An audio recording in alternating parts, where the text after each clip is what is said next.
Delhi NCR में AQI में सुधार नहीं हो रहा है। कई इलाकों में हवा का स्तर बेहद खराब श्रेणी में दर्ज किया गया। बवाना, रोहिणी और वजीरपुर में एयर क्वालिटी इंडेक्स 400 के पार पहुंच गया है। कई इलाकों में धुंध की मोटी चादर देखी जा रही है। तो दिल्ली में ग्रैब की पाबंदियां भी लागू हैं, लेकिन फिलहाल इससे कोई सुधार होने को नहीं नजर आ रहा है। एक्यूआई में सुधार की वजह से हटाई गई थी ग्रैब 3 की पाबंदियां। फिलहाल 1 और 2 की पाबंदियां लगाई गई हैं।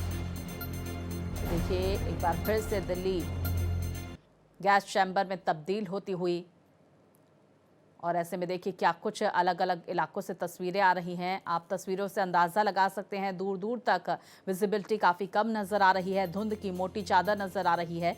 दिल्ली एनसीआर में एयर क्वालिटी इंडेक्स में फिलहाल कोई सुधार होता हुआ नजर नहीं आ रहा। बेहद खराब श्रेणी में एक्यूआई दर्ज किया गया। बवाना, रोहिणी और वजीरपुर में एक्यूआई 400 के पार पहुंच गया है, जहां पर लोगों को दिक्कतों का सामना भी करना पड़ रहा है।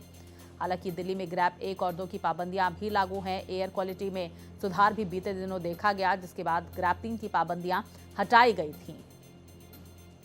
लेकिन फिलहाल इस तरह की तस्वीरें आ रही है। कोई भी सुधार एयर क्वालिटी में इस वक्त होता हुआ नजर नहीं आ रहा है। विस्तार से अपडेट के साथ और तस्वीरों के साथ मेरे सहयोगी आदित्य हमारे साथ जुड़ गए हैं। आदित्य, इस वक्त दिल्ली एनसीआर का क्या हाल है और कहां पर प्रदूषण सबसे ज्यादा उस प्रदूषण का असर देखने को मिल रहा है? इस वक्त आपकी मौजूदगी कहां है? अब स्वाति, देखिए, इस वक्त हम बसंत कुंज के पास हैं और यहाँ का जो हाल है वो भी कुछ भी ठीक नहीं है। और हमें लगता है कि दिल्ली सरकार ने जो ग्रैब 3 की पाबंदियां थी उनको जो हटाया है वो थोड़ी जल्दबाजी कर ली है। अगर एक दिन में एक्यूआई लेवल थोड़ा सा कम हो रहा है तो इसका मतलब ये नहीं सुधर गया है और अगले दिन वो बहुत ज़्यादा नहीं होगा। तो इस मामले में थोड़ा सा धैर्य रखना चाहिए। और एक्यूआई लेवल जब आज 400 के पार हो गया है तब आप फिर ग्रैब 3 की नियम लागू कर देंगे। तो इसमें बहुत उतावला होने की जरूरत नहीं है। धैर्य के साथ में जो हालात हैं दिल्ली के मौसम के, उसको ध्यान में रखना चाहिए। वायु प्रदूषण बहुत ज़्यादा है और सर्दियों में बहुत जल्दी ठीक भी नहीं होता है। हाँ, यदि बारिश हो गई होती तो आप ग्रैब 3 के नियम को हटा देते और काम चल सकता था। लेकिन जब बारिश नहीं हुई है और मौसम विभाग की जो वार्निंग है उसके मुताबिक कहीं कोई बारिश के आसार भी नहीं है, तो ऐसे में ग्रैब 3 के नियम तो पूरी सख्ती के साथ लागू होने ही चाहिए।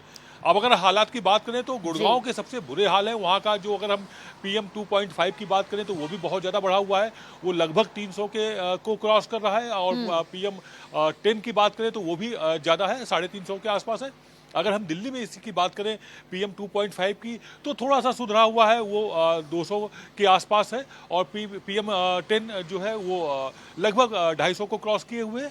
तो मैं ये भी आपसे समझने की कोशिश करूंगी आदित्य, एक्सपर्ट्स क्या कह रहे हैं। हालांकि देखिए, हाइब्रिड मोड में दिल्ली एनसीआर में क्लासेस भी चल रही हैं स्कूल्स की, और मुख्यमंत्री रेखा गुप्ता की तरफ से ऐलान भी किया गया है कि 50% क्षमता के साथ जो है निजी और सरकारी दफ्तर दिल्ली में चलेंगे। लेकिन आखिर क्यों प्रदूषण में से निजात मिलती हुई नजर नहीं आ रही? प्रदूषण का जो ग्राफ है वो क्यों कम होता हुआ नजर नहीं आ रहा है? एक्सपर्ट्स क्या कह रहे हैं कि क्या करना चाहिए इस सिचुएशन में?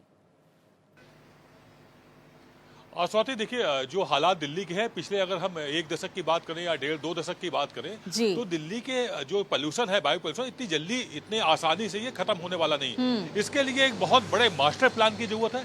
जो एक्सपर्ट से मेरी बात हुई है, दिल्ली पोल्यूशन कमेटी के जो मेंबर्स हैं, एग्जीक्यूटिव मेंबर हैं, उन लोगों से जो मेरी बात हुई है, उन सभी का ये कहना है एक मास्टर प्लान जब लागू होगा और उसको क्रियान्वित करने में कम से कम 3 से 5 साल का वक्त लगेगा, तब जाकर के छठे साल से या चौथे साल से बामुश्किल वायु प्रदूषण को किसी तरह से नियंत्रित किया जाएगा। इसके लिए ग्रीनरी बढ़ानी होगी, पब्लिक कन्वेंस और ज्यादा बढ़ाने होंगे, और जो ट्रैफिक है, जो जाम की समस्या है, उससे भी निजात पाना होगा। बिल्कुल, देखिए, पूरा प्लान तैयार करना पड़ेगा, खाका तैयार करना पड़ेगा और इस पर एग्जीक्यूशन भी शुरू करना पड़ेगा, तब जाके शायद निजात मिल सकता है 3-4 सालों में। बहुत शुक्रिया आपका आदित्य, जानकारियां हमारे दर्शकों तक पहुंचाने के लिए।